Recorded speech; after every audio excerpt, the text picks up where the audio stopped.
Bonjour à toutes et à tous, c'est Mathieu, votre guide pour un nouveau numéro d'Histoire guidée. Aujourd'hui, on va continuer à parler de nos chers Scandinaves. Et plus précisément, on va découvrir cette histoire à travers les yeux de Sven Tjukusveg, ou quelque chose qui approche. Je crois que même si ma vie en dépendait, j'arriverai jamais à le prononcer correctement. Donc on va plutôt l'appeler avec la version française Sven à la barbe fourchue. Bon, pour ceux qui ont vu l'épisode précédent, vous commencez à cerner un peu le personnage. Pour les autres, en gros, Sven, il est fils du roi de Danemark et il est très ambitieux. Et il a un amour paternel un peu particulier. Après, ça peut se comprendre. Quand votre père, il est roi de Danemark et qu'il contrôle une bonne partie du pays voisin, la Norvège, ça excite un peu les convoitises, c'est sûr. En 986-987, Sven estime que son père, Harald a la dent bleue, il est temps pour lui de passer la main et de quitter le pouvoir. Bon, et tant pis s'il n'est pas d'accord. Mais la situation est parfaite pour notre ami Sven. Son père a bien conforté son pouvoir au Danemark, son royaume d'origine, et a bien commencé à prendre le contrôle de la moitié sud de la Norvège. Tout est parfaitement organisé, que ce soit politiquement ou militairement. Mais évidemment, pour faire ça, le papa Harald a dû taper sur la tête de pas mal de monde, notamment des nobles qui ont décidé de rester païens et qui ne supportent pas ce pouvoir autoritaire. Donc pour le fiston, finalement la situation est plutôt simple. Il lui suffit de promettre un peu tout et n'importe quoi pour rassembler tous les mécontents autour de lui et une fois qu'il les a unis, de décréter que maintenant c'est lui le grand patron. Et pour en être vraiment sûr, il fait en sorte que son cher père Harald soit battu sur le champ de bataille et qu'il meure en exil au loin de ses blessures. Ah, qu'est-ce qu'on ferait pas pour le pouvoir? Bon, Sven, il est maintenant à la tête d'une bonne partie de la Scandinavie, mais qu'est-ce qu'il va bien pouvoir faire de tout ce pouvoir? Pour le savoir, n'hésitez pas, suivez le guide.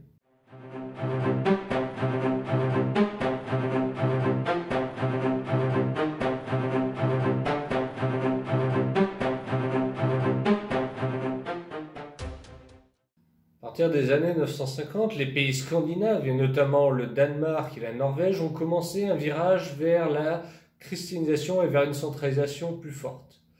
La christianisation, elle est en bonne voie d'implantation au Danemark et à un degré un petit peu moindre en Norvège, qui est un peu plus éloigné des grands centres de diffusion de la religion, qui sont notamment en Allemagne du Nord. Bon.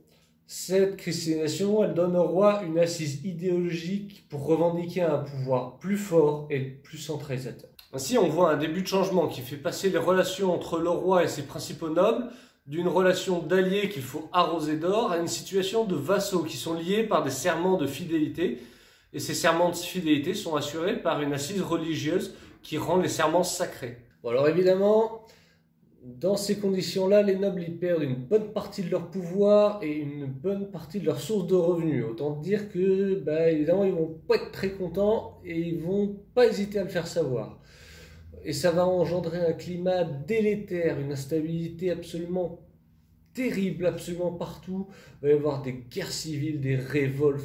Ça va vraiment être très compliqué de gouverner. Mais malgré tout ça, malgré toutes ces difficultés, la souveraineté suprême du roi qui s'impose sur tous les nobles et toute la société, elle s'accélère, elle se poursuit bon gré mal gré.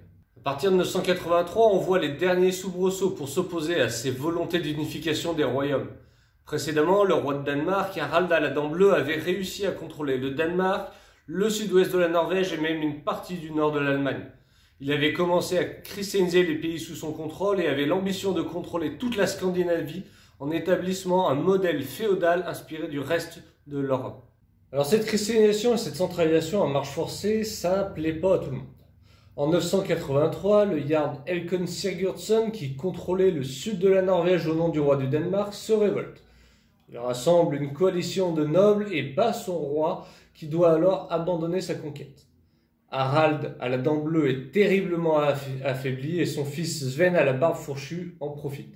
En 986-987, il se proclame roi et oblige son père à s'enfuir. Eh oui, pas commode le fiston, ou plutôt très ambitieux. Harald blessé meurt peu de temps après. Sven peut alors solidement s'établir sur le trône du Danemark. Et on l'a dit, il est plutôt du type ambitieux le genou. Il considère que la Norvège, c'est aussi à lui. Évidemment, du côté de la Norvège, tout le monde n'est pas d'accord avec cette volonté de suprématie. Et un autre sacré personnage commence à émerger. C'est Olaf Tryggvason, qui est un peu l'archétype même du viking de légende. En bref, il descend du très populaire roi de Norvège, Harald à la belle chevelure. Mais devant les troubles meurtriers qui agitent la Norvège à la fin du Xe siècle entre les différents potentiels héritiers, il est forcé de s'enfuir. Mais ce bon Olaf est capturé par des pirates estoniens lors de sa fuite. Il est mis en esclavage et vendu à divers maîtres tout autour de la Baltique.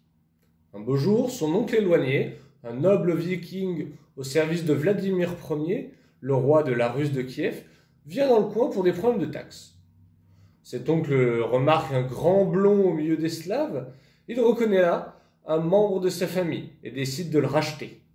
Olaf va désormais donc vivre à la cour de Kiev et commence à grimper les échelons pour finalement devenir chef de la garde.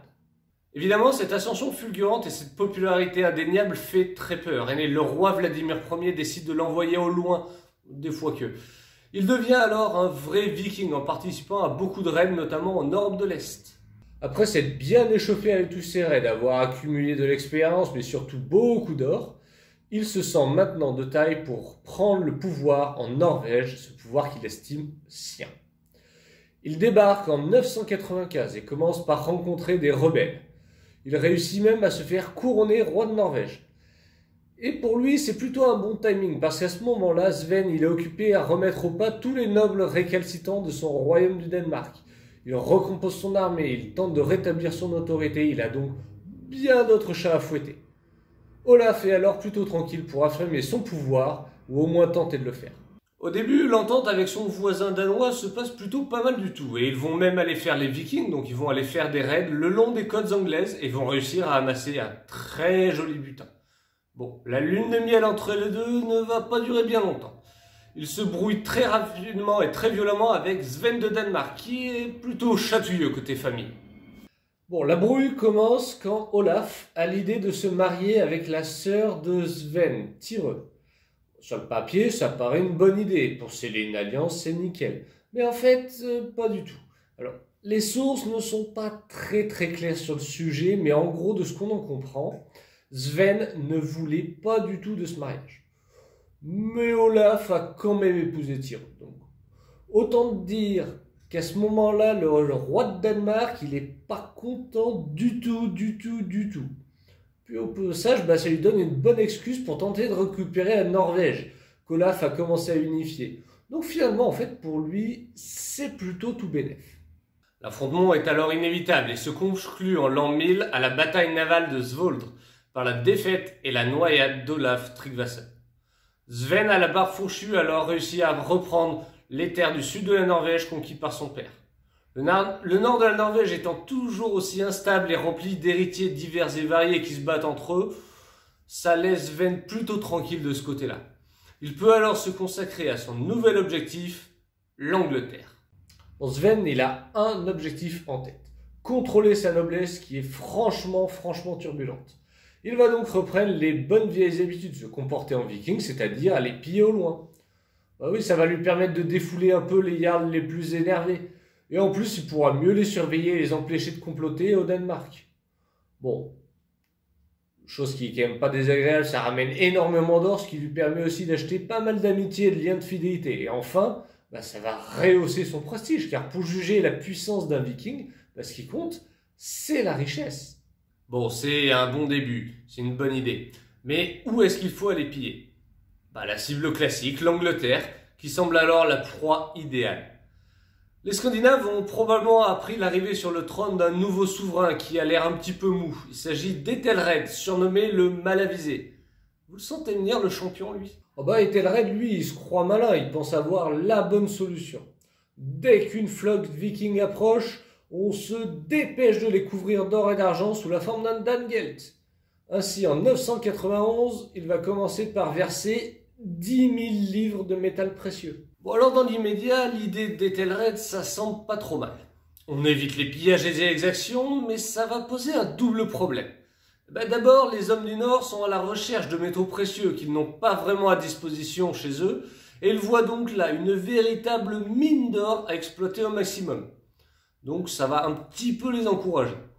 Et deuxièmement, cet argent, il va bien falloir le prendre en quelque part. Et pour ça, il va imposer de très lourdes taxes sur la population qui, on l'imagine facilement, est assez mécontente. En plus, le roi a alors plus d'argent du tout pour entretenir son armée ou créer des fortifications pour se protéger. Autant dire, il est dans la merde. Ainsi, pendant le règne d'Ethelred, c'est un total de 158 000 livres d'argent qui sont déversés sur les Scandinaves qui n'en demandent pas tant. Maintenant qu'il contrôle une bonne partie de la Scandinavie, Sven il a les mains libres pour redoubler ses attaques sur l'Angleterre qui est une vraie vache à lait. Ethelred, lui, il est complètement dépassé. Il tente bien de réagir avec une idée de génie, mais comme d'habitude, ça va être un échec critique. Alors, cette idée de génie, c'est quoi? Tout simplement, le 13 novembre 1002, le jour de la Saint-Brice, il décide de faire massacrer tous les Danois qui résident en Angleterre. Car selon lui, il formerait une sorte de 5e colonne infiltrée. Bon, le fait est que cette tuerie est finalement assez peu efficace, car les Danois sont bien intégrés et que finalement peu de Scandinaves meurent. Mais par contre, au nombre des morts, on a Gunhild, la sœur de Sven, qui voit rouge. Sven, il est pas content, mais alors pas content du tout. Entre 1003 et 1005, il attaque et met à sac systématiquement toute l'île devant un Ethelred totalement impuissant. En 1005, c'est seulement la famine qui fait rembarquer les Vikings. Outre l'aspect extrêmement lucratif de l'opération et le fait que ça lui permet d'accomplir son devoir de vengeance, le roi de Danemark et de Norvège, Sven, songe maintenant de plus en plus à une vraie conquête en bonne et due forme. Les années suivantes, les hommes de Sven continuent de revenir pour piller et le roi anglais continue de verser Danegeld sur Danegeld. Oh, il tente bien de construire quelques fortifications, mais c'est bien insuffisant. Il décide aussi de nommer de nouveaux gouverneurs pour tenter d'améliorer la défense, mais alors là aussi, ces décisions sont un échec critique. Notamment, il a l'idée de génie absolu de nommer Eadric Streona gouverneur de Mercie, qui est donc une des régions les plus importantes et les plus riches du royaume.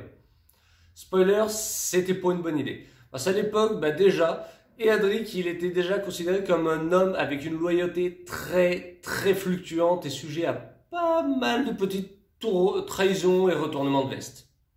Un candidat idéal. En 1009, les hommes du Nord passent à la vitesse supérieure et rassemblent une flotte immense et une armée de plus de 5000 hommes, ce qui est absolument considérable pour l'époque. Et cette fois, le but est de conquérir l'Angleterre, pour de bon. Le roi anglais tente bien de s'y opposer en rassemblant une flotte de bric et de broc.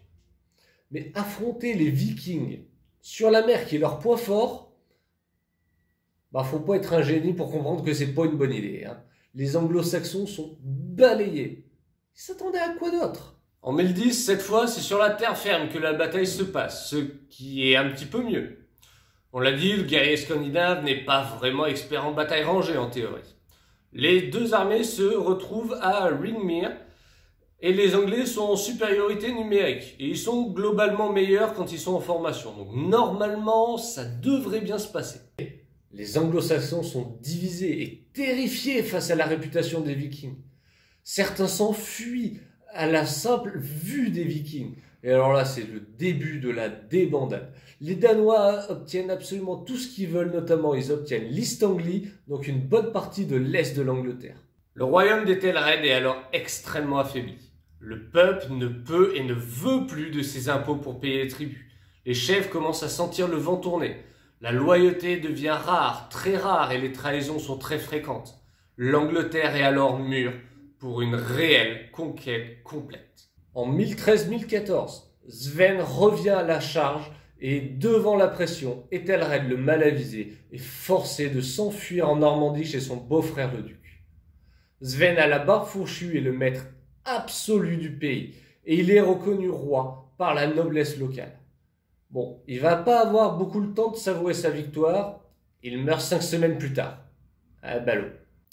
En conclusion, Sven a la barbe fourchue en prenant le trône de Danemark des mains de son père a créé un état suffisamment fort pour dominer au moins en partie l'autre grand état scandinave intéressé vers l'ouest, la Norvège. De là, Sven est en possession de suffisamment de puissance pour relancer la bonne vieille habitude des raids vers l'Angleterre.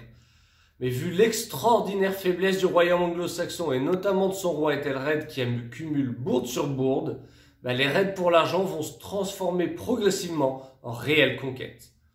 On a donc ainsi un roi scandinave à la tête de l'Angleterre. Bon, pour 5 semaines certes, mais le pas est franchi et son successeur va s'engouffrer dans la brèche. Mais ça, c'est une autre histoire que nous aborderons dans un prochain numéro. Et voilà pour ce 4e épisode d'une mini-série consacrée aux Vikings. Je vous remercie d'avoir suivi cette vidéo jusqu'au bout. Je vous souhaite à toutes et à tous une excellente journée. Portez-vous bien. Bye!